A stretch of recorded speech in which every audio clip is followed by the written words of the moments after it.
All right, let's get the read right now on this back and forth, too, on the president's moves to bypass Congress on the stimulus measures, signing 4 executive actions orders, whatever you want to call it.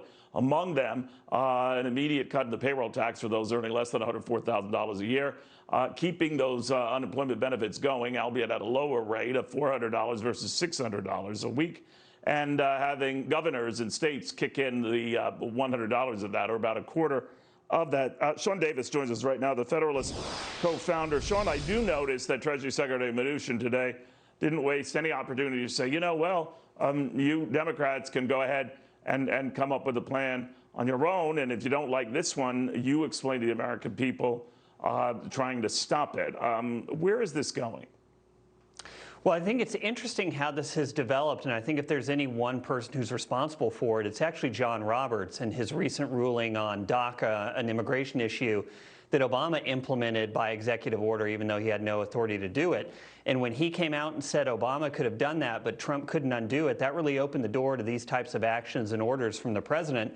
And the timing is especially interesting. The Democrats had made clear, both Pelosi and Schumer, that they weren't going to do anything, they weren't going to move, and they basically opened the door and all but begged Trump to do this. And now they're in a really tough political spot, having to argue against payroll tax cuts and relief for people who've lost their jobs and businesses because of the coronavirus shutdowns.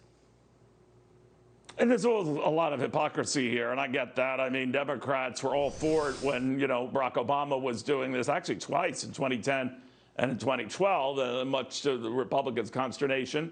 Those same Republicans then were criticizing the president for doing it. Now, of course, accepting what this president is doing. So I get all of that. But I'm wondering whether this will stand. I talked to a lot of company business types who are leery of making a move to start withholding payroll taxes and give them out, if you will, when it's only by executive order, that they're going to be stuck holding the bag unless these are granted to be a forgivable measure. What do you think? Right. Well, this is clearly going to head to litigation because it's apparent that Democrats really are not going to do anything to allow any sort of relief to go, regardless of the mechanism. So they're going to be putting themselves in a position heading into a pretty close election where they will probably be suing to stop all this, which creates a lot of uncertainty, creates a lot of problems, but it also creates a real political drag for them, having to argue that, yeah, Trump wants to help you, but we don't, and that's why we've not passed anything. I think it's going to get pretty sticky for them, and I think the longer the president holds out on these executive orders and makes clear that he's going to push them through, the more likely it is that we'll actually have a deal at some point.